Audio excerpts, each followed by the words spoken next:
إلى يوم الدين وأشهد أن لا إله إلا الله وحده لا شريك له وأشهد أن محمدا عبده ورسوله صلى الله عليه وعلى آله وسلم.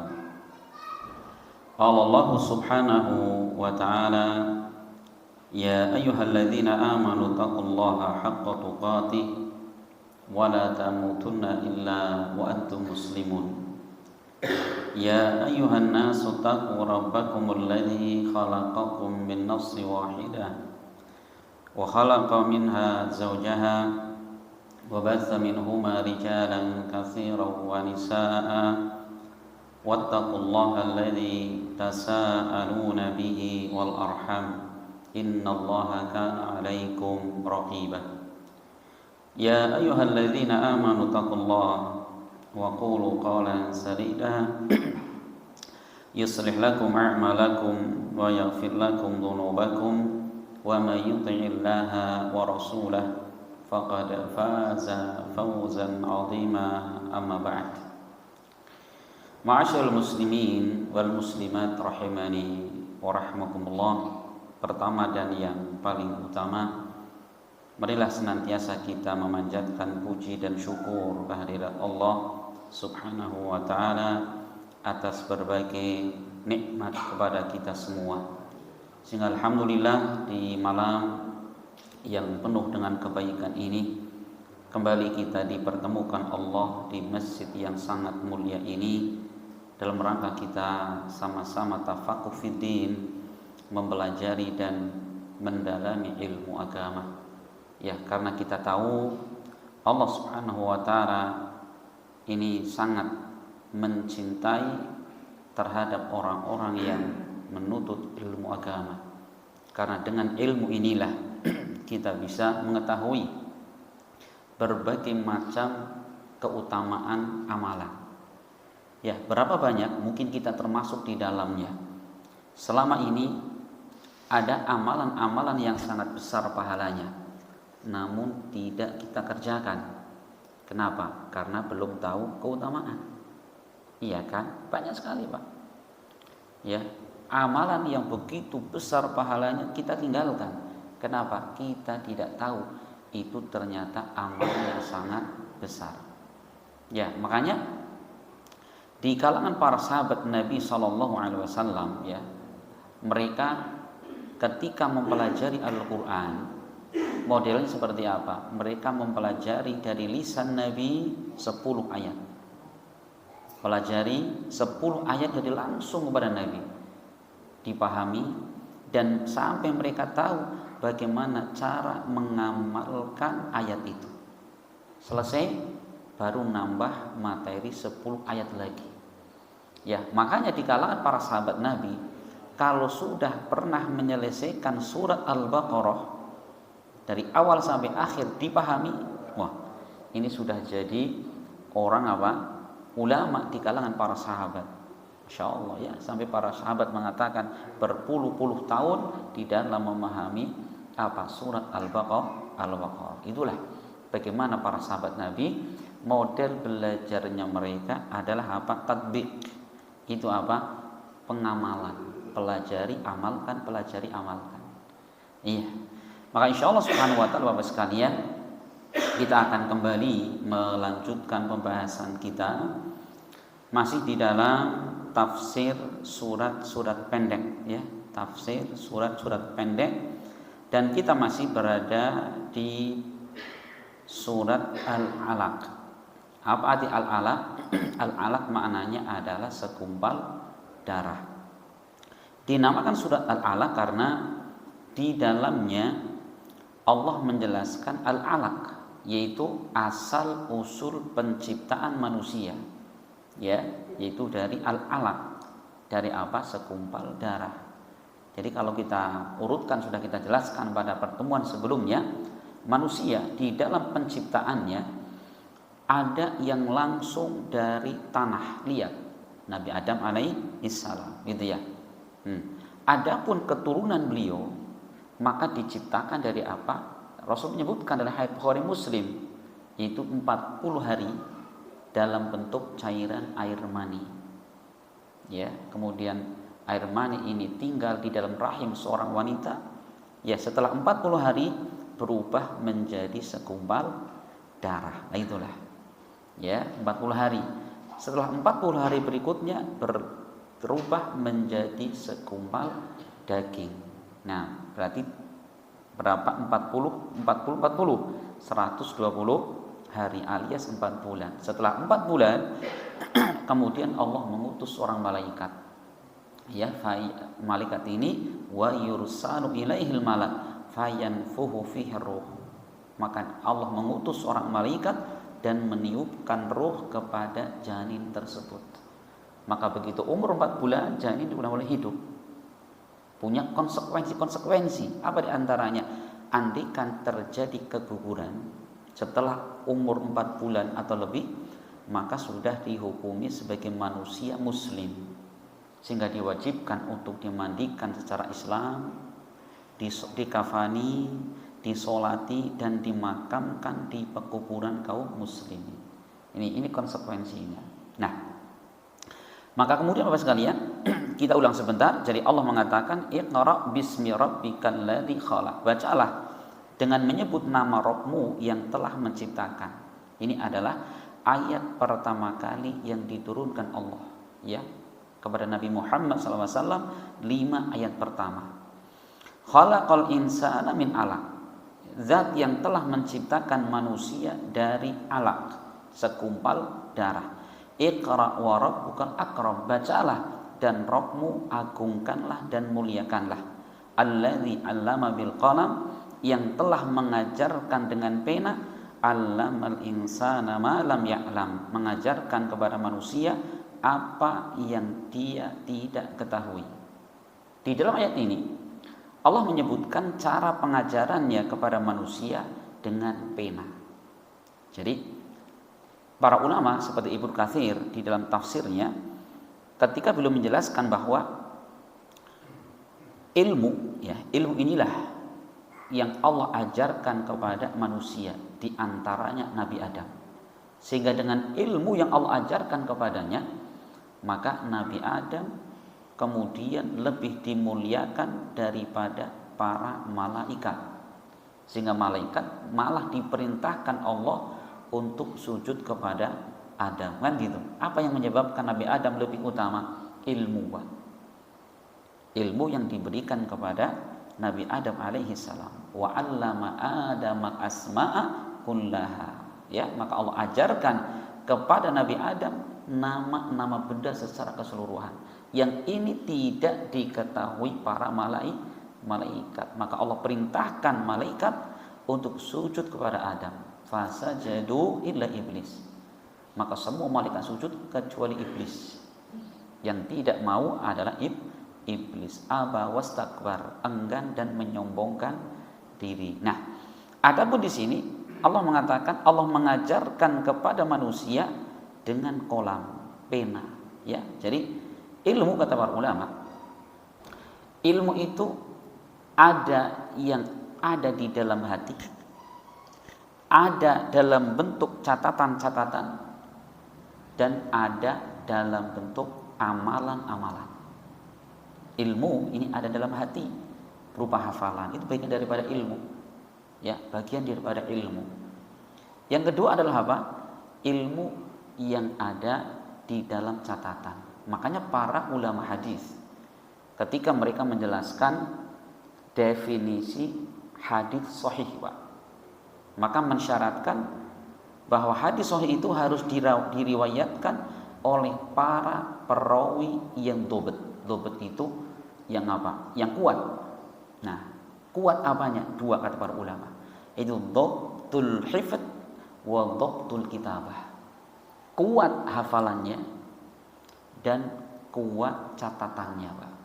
Artinya apa? Bahwa catatan itu tidak bisa dipisahkan di dalam menuntut ilmu.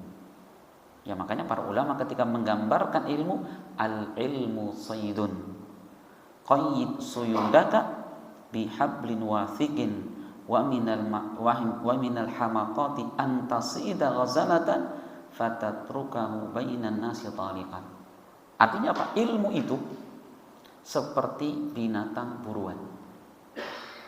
Maka apa? Qayyid suyudaka bihablin wasikin. Maka ikatlah barang buruan kalian dengan ikatan yang kuat. Nah, ilmu itu digambarkan seperti apa? Buruan. Kita buru, menjana kelinci di hutan, ayam hutan. Begitu kita dapat, jangan dilepas, diikat. Nah, sedangkan ilmu qayyid, para ulama mengatakan qayyid al-ilma bil kitabah. Ikatlah ilmu dengan tulisan. Insyaallah ya. Maka kata ulama, wa minal hamaqah, termasuk kebodohan yang sangat, antasida ghazalatan, engkau memburu seekor menjangan, setelah engkau dapatkan kemudian dilepaskan begitu saja. Gitu ya. Oh, selfie Pak, ini saya dapat apa? Dapat kijang menjangan. Insyaallah selfie ini bagusnya, warnanya, gemuknya gitu. Begitu tanya mana barangnya Mas? Lah, ucul gitu Pak. Sama ya, kita nyari kayu bakar di hutan nih sekarang ini. Masya Allah, dapat banyak Pak. Kayunya bagus-bagus, kering-kering kita bawa. Tapi tidak ditali Pak. Ya, nyangkut ke dahan satu jatuh. Ya, nanti kena rumput jatuh, sampai rumah tinggal 2. Pak, wong jauh-jauh kok bawa kayu cuma 2. Loh, tadi banyak banget kok. Kenapa? Mating perojol nang dalan Pak. Sama ya, kalau kita menuntut ilmu, tidak dengan dicatat seperti itu keadaannya. Nah, itulah ilmu. Ya, dengan apa? Dengan catatan. Itulah maka perawi hadis dikatakan dia adalah perawi yang kuat jika 2, hafalannya kuat, catatannya kuat. Masya Allah. Ini ya. Wa alladzi 'allama bil qalam 'allamal insana ma lam ya'lam. Ya. Dan yang ketiga tadi lupa, ilmu itu dengan apa? Yang diamalkan, Pak. Maka Allah Subhanahu wa taala disebut Ibnu Katsir belum mengatakan bahwa man amila bima alima warasahullahu ilman ma lam yakun ya'lam. Kata Ibnu Katsir, barang siapa yang mengamalkan ilmunya, maka Allah akan memberikan ilmu dengan sesuatu yang belum dia ketahui. Maka di antara cara kita mendapatkan ilmu dengan mengamalkan ilmu. Ya, nanti Allah tambah, Pak. Ilmunya ditambahkan oleh Allah. Nah, ini 5 ayat yang pertama. Kemudian kita baca sekalian ayat yang ke-6. Allah berfirman, "Kalla innal insana layatgha ar-ra'ahu istaghna inna ila rabbika ruj'a." Allah mengatakan, ya, kalla, sekali-kali tidak, innal insana layatgha.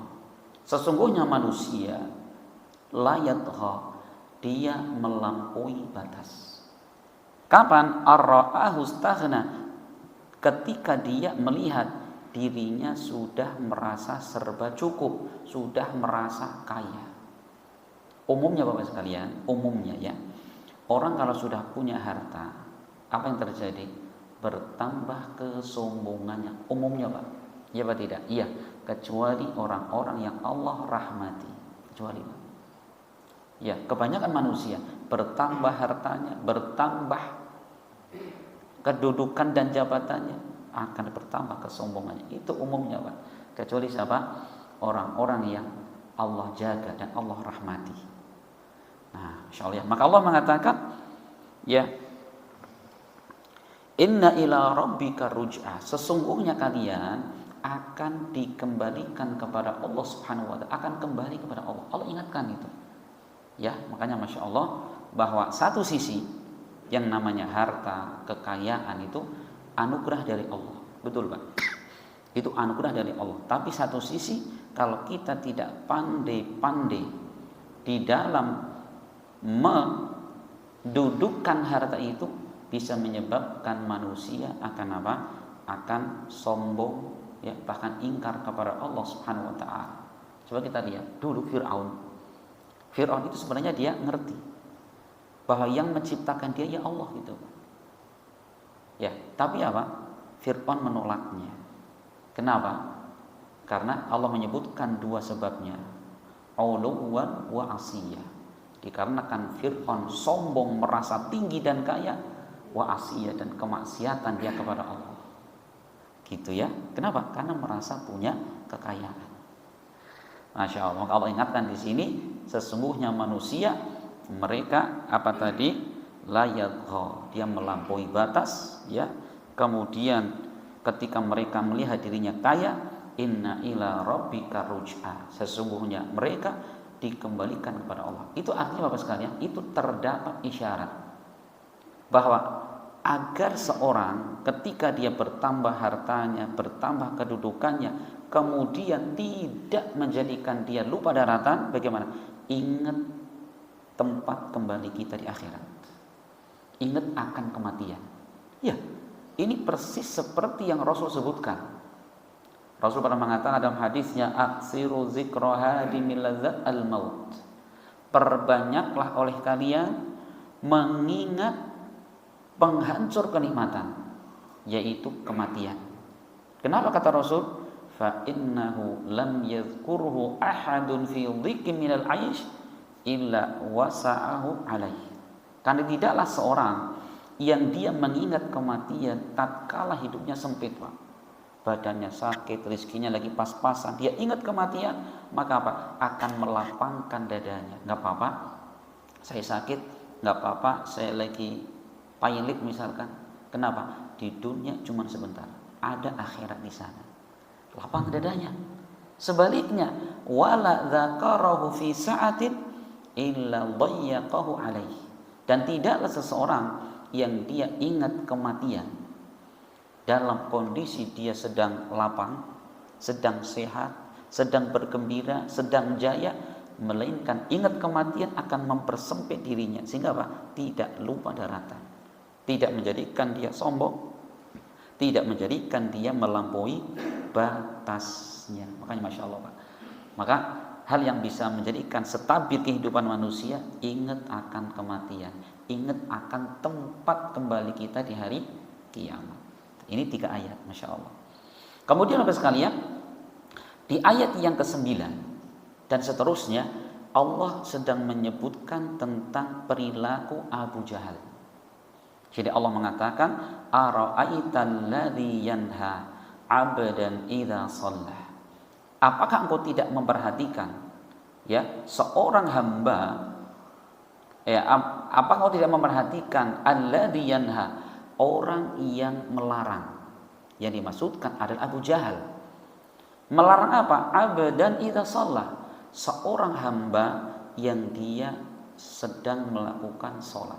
Yang dimaksudkan orang yang sholat adalah Nabi kita Muhammad sallallahu alaihi wasallam. Karena gini Bapak sekalian, bahwa Abu Jahal ini diriwayatkan Imam Bukhari, dia pernah ngancam Nabi. Jadi Abu Jahal pernah suatu ketika mengatakan, ini diriwayatkan Imam Bukhari, Abu Jahal mengatakan, la in ra'aitu Muhammadan yusolli indal Ka'bah la ata'anna ala unuqihi. Sungguh, jika aku melihat Muhammad sholat di depan Ka'bah, ya, maka aku akan injak dia, ya, pada lehernya, ya, Muhammad itu. Jadi apa? Siapa namanya? Abu Jahal ini pernah ngobrol di apa? Komplotannya gitu, mungkin di pos kamling mungkin Pak gitu ya. Kalau Muhammad sholat, tak injak kepalanya, gitu. Maka udah terlanjur ngomong, Pak. Maka orang-orang, masa berani?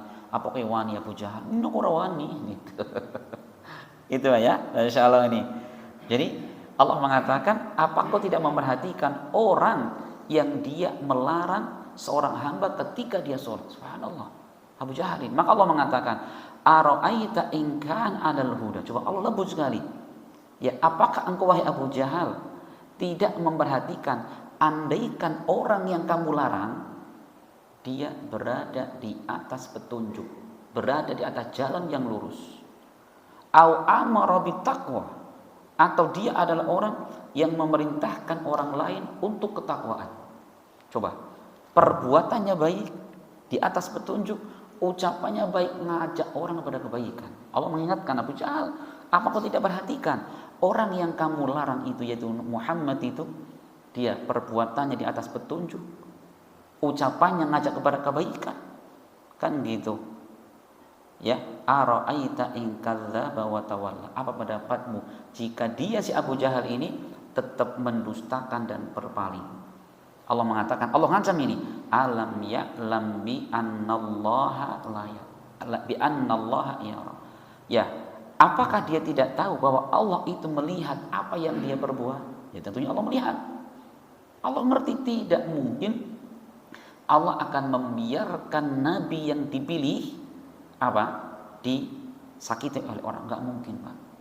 Pasti Allah yang akan melindunginya, Allah yang akan membalasnya. Kan gitu. Kalla, Allah mengatakan, kalla la illam yantahi lanasfa'am bin nasiyah. Sungguh jika Abu Jahal dia tidak berhenti mengancam Rasul, maka apa? Maka lanasfa'am bin nasiyah, kami akan cabut ubun-ubunnya. Nasiyatin kadhibatin khati'ah, yaitu ubun-ubunnya sang pendusta, ya pendusta ucapannya, khati'ah, dan salah perbuatannya. Tuh, ini Allah yang ngancam loh, Pak. Bukan Rasul yang ngancam boleh ya, Allah yang ngancam. Kalau dia tidak berhenti, tetap ngancam Nabi Muhammad SAW, melarang beliau sholat, apa kata Allah? Akan kami cabut. Ya. Maka apa? Falyad'u nadiyah, maka silahkan kamu panggil apa? Keluargamu. Silahkan kamu panggil teman-teman dan kroni-kronimu, kata Allah. Sanad'uz zabaniyah, dan kami, kata Allah, akan memanggil malaikat zabaniyah. Ini ciri Allah punya malaikat. Siapa malaikat zabaniyah itu? Ibnu Katsir mengatakan malaikat zabaniyah adalah khazanatu jahannam, yaitu malaikat yang ditugaskan untuk menjaga neraka jahanam. Bagaimana sifat malaikat ini? Allah terangkan dalam surat At-Tahrim, Pak. La ya'sunallaha ma amarahum wa yaf'aluna ma yu'marun. Dia tidak pernah bermaksiat kepada Allah dan senantiasa mengerjakan apapun yang diperintahkan Allah. Maka dikisahkan Bapak sekalian, bagaimana upaya Abu Jahal ketika hendak menyakiti Nabi Muhammad SAW. Jadi dikisahkan di dalam sebuah riwayat, diriwayatkan Imam Ahmad dan Imam Muslim. Jadi suatu ketika Abu Jahal ini dan orang yang bersamanya melihat Rasul SAW sholat di depan Ka'bah. Maka orang-orang kemudian nagih janjinya Abu Jahal. Abu Jahal, katanya kamu mau nginjek kepalanya Muhammad itu. Ya, kata Abu Jahal dengan gagah berani, iya akan saya lakukan. Bahkan dalam riwayat yang lain, nginjeknya bukan pakai kaki, Pak, tapi dengan batu besar yang bisa diangkat. Ya, maka kemudian berangkat. Ini resikonya besar sebenarnya, Pak. Secara duniawi, apa yang dilakukan Abu Jahal sangat beresiko. Kenapa? Bahwa kabilah Nabi Muhammad SAW itu kabilah besar, Pak. Ini bisa terjadi perang besar, kan gitu. Jadi secara duniawi saja sebenarnya ini terlalu nekat Abu Jahal ini. Terlalu nekat ini. Nah, kemudian begitu Abu Jahal maju, ya, mendekat kepada Nabi SAW, tiba-tiba Abu Jahal lompat mundur, Pak. Mundur. Maka orang-orang kemudian bertanya kepada, ada apa ya Abu Jahal? Ya, malakah, apa yang menimpa Abu Jahal? Maka Abu Jahal mengatakan, inna baini wa bainahu khandaqan min nar. Sesungguhnya antara aku dengan Muhammad itu ada parit dari api. Yang lain enggak lihat, Pak. Tapi yang dilihat Abu Jahal bahwa antara dirinya dengan Rasul SAW ada parit di situ terbuat dari api. Ya, wa haulan wa ajnihatan, dan aku melihat pemandangan yang sangat mengerikan dan ada sayap-sayap di situ. Jadi melihat ada parit, pemandangan yang sangat mengerikan, dan apa tadi? Ada sayap di situ, Pak. Maka kemudian ketika Rasul mendengarkan ucapan Abu Jahal, kan dekat sekali, Pak. Ya, Ka'bah kan cuma segitu, Pak. Ya, halamannya cuma segitu. Jadi ketika tiba-tiba Abu Jahal kok lompat mundur, apalagi teriak-teriak, ya Rasul ngerti apa kejadiannya, kan gitu. Ketika Rasul mendengarkan ucapan itu, Rasul mengatakan, lau dana minni la ahtatafathul malaikatu udwan. Sungguh, andaikan dia terus mendekat kepadaku, maka niscaya malaikat itu akan menyambar, ya, dan menghancurkan setiap tubuh, ya, secara bertahap, hancur lebur. Andai kan Abu Jahal nekat untuk maju, mendekat dan menyakiti Nabi kita Muhammad SAW. Insyaallah ya. Nah, ini hadis tadi diriwayatkan Imam Ahmad dan Imam Muslim. Masya Allah, ini kisah luar biasa ini ya. Allah ketika ngancam itu jangan disepelekan. Ya, karena memang Allah sudah menjanjikan akan menolong orang-orang yang beriman. Nah, terus Abu Jahal mati nggak Pak? Ya mati. Matinya di mana? Matinya adalah ketika terjadi perang Badar. Ya, dengan kematian yang sangat mengenaskan sekali. Itu dalam perang Badar. Masya Allah. Ini jadi Allah mengatakan, kalla la illam yantahi la nasfa'an bin nasiyah. Sungguh kalau dia tidak berhenti ya menyakiti Nabi Muhammad SAW, kami akan cabut ubun-ubunnya. Nasiyatin kadhibatin khati'ah, yaitu ubun-ubun ya orang yang pendusta, ucapannya berdusta, khati'ah dan salah perbuatannya. Falyad'u nadiyah, kata Allah, maka silahkan kamu panggil teman-temanmu, keluarga-keluargamu, sanad az-zabaniyah, dan kami, kata Allah, akan memanggil malaikat zabaniyah. Tadi malaikat yang ditugaskan Allah untuk menjaga neraka jahanam. Ya, malaikat yang sangat bengis, Pak. Ya, malaikat yang tidak punya kasih sayang kepada siapa yang diperintahkan untuk dilemparkan ke neraka. Jadi malaikat zabaniyah atau malaikat jahanam itu nggak pernah, ya Allah, dia melas teman, ya Allah, nang dunia melarat, mati neraka. Nggak ada itu protes. Allah mengatakan limpar, siksa-siksa gitu loh Pak. Ya, jadi jenengan atau kita semua jangan punya anggapan lah nanti malaikat kan hatinya baik, kasihan sama kita. Nggak ada istilah gitu Pak. Ya, karena malaikat ini lebih mengutamakan perintah Allah daripada kasihan kepada manusia. Ini ya, Masya Allah. Jadi bagaimana ayat ini menjelaskan bahwa akibat orang-orang yang menentang Allah dan Rasulnya, maka yang akan mereka hadapi adalah Allah Subhanahu wa ta'ala. Sanad'uz zabaniyah, ya kami akan memanggil zabaniyah. Kalla la tuti'hu wasjud waqtarib. Kata Allah, sekali-kali tidak, kamu jangan taati dia. Ya, jadi kalau Allah mengatakan kamu jangan taati Abu Jahal, ketika kita yakin, kita tahu itu adalah perintah Allah Subhanahu wa ta'ala, kerjakan. Walaupun di sana banyak orang yang memusuhi, itu maknanya Allah. Ya, Allah mengatakan la tuti'u, jangan kamu taati. Karena sampai kapanpun Pak, kita berbuat baik, ada tidak orang yang menghalangi? Selalu ada. Siapa yang pertama kali? Yang pertama kali adalah setan. Ya, iya pasti. Setiap nabi, setiap orang soleh, maka mereka akan berhadapan dengan setan. Yang kedua, yaitu pasukan-pasukannya setan. Siapa? Setan dahsyat ireng Pak. Dari kalangan manusia. Itu kita harus waspada di situ. Insyaallah ya. Kan la tuti'hu wasjud waqtarib, dan sujudlah kepada Allah dan mendekatlah kepadanya. Coba, tetap sujud kepada Allah.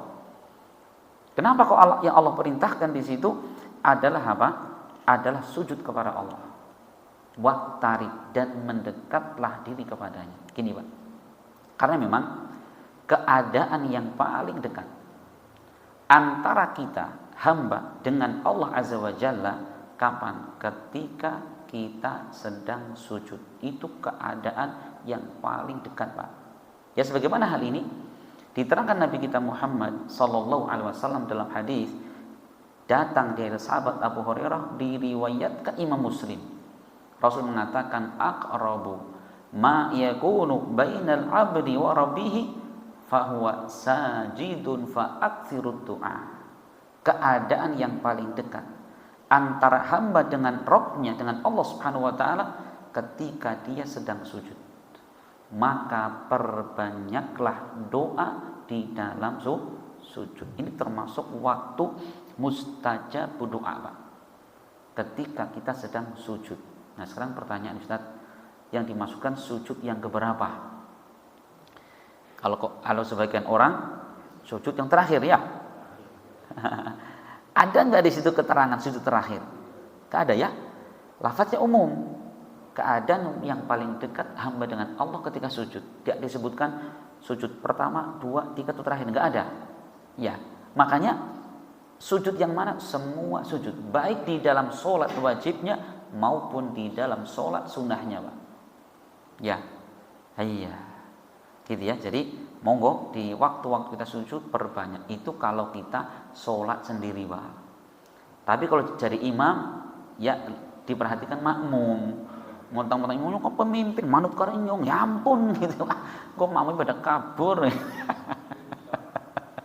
Makanya di zaman Nabi pernah, Masya Allah ya. Jadi pernah suatu ketika Mu'ad bin Jabal ditugaskan Nabi untuk ngimami, Pak. Nah, sholat subuh panjang bacaannya, Pak. Sampai ada seorang yang dia petani, Pak, kesel-kesel bermacul kok. Sholat itu dawan teman ini, Pak. Akhirnya ini makmum dia membatalkan sholat dan sholat sendirian di belakang tiang belakang masjid. Oh, begitu selesai sholat rame, orang munafik ini, munafik aja ini, ada sifat munafik. Kenapa? Karena dia memisahkan dari jamaah sholat kaum muslimin. Kata orang-orang, awas ya, tak laporin ke Nabi. Kata orang atin, nyok bisa lapor kok, gitu. Akhirnya kedua belah pihak datang ke Nabi lapor. Coba, Pak.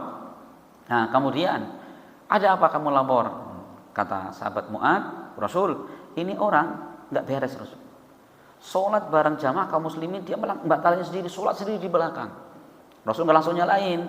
Padahal Mu'ad itu teman dekatnya Nabi, sahabat dekatnya Nabi. Nah, Rasul klarifikasi, napa nggih Mas? Nggih Kanjeng Nabi, wong Mu'ad sholatnya kedawan. Kula kok tani bar macul, nggih bar panen malah. Coba, apakah kemudian Rasul membela Mu'ad sebagai sahabat dekatnya? Enggak. Rasul malah mengatakan, afattanun anta ya Mu'ad. Apakah engkau akan bikin fitnah ya Mu'ad yang menyebabkan orang lari dari sholatnya? Tuh, insyaallah ya. Jadi doa ketika sujud bagus, tapi lihat keadaan. Kalau kita mau sepanjang-panjangnya doa, pas sholat sendirian, Pak, sholat sunnah, sholat malam silahkan. Tapi kalau kita jadi imam, lihat keadaan. Jadi makmum, ikut imam, jangan donga lagi butuh-butuh malah cepat-cepat duduk. Enggak boleh ya. Makmum itu ikut imam. Oke, itu karena Rasul mengatakan, innama ju'ilal imam liyutamma bihi fa idza kabbara fakabbir wa idza raka'a farka wa idza sajada fasjud. Dijadikan imam untuk diikuti. Maka ketika imam takbir, takbirlah, imam rukuk-rukuklah, ketika imam sujud, sujudlah. Gitu. Jadi enggak pas malah, Pak. Misalkan kita lagi butuh banget donga nih, Pak. Butuh pengen beli apalah gitu, Pak.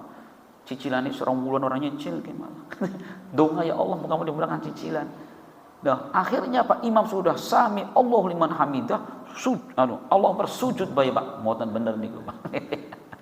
Nah, kalau pengen nambah doa, silakan.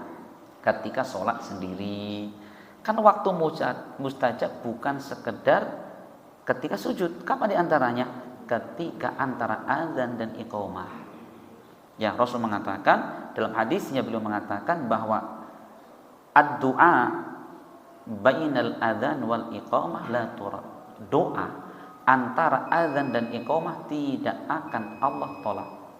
Makanya kata ulama, waktu antara azan dan iqamah paling utama adalah berdoa. Pertanyaan, mana lebih utama? Baca Al-Quran atau berdoa? Jawabannya lebih utama berdoa. Lebih utama mana? Zikir atau berdoa? Berdoa, Pak. Kenapa? Kalau baca Al-Quran, kapanpun, dimanapun, pahalanya sama. Ya, zikir pun sama. Tetapi kalau membaca berdoa saat itu punya kelebihan, mustajabud doa. Ya kecuali Ustaz, tungane sentong Ustaz. Sentong. Ya monggo, kemudian membaca Al-Quran, mau zikir ya boleh lah ya.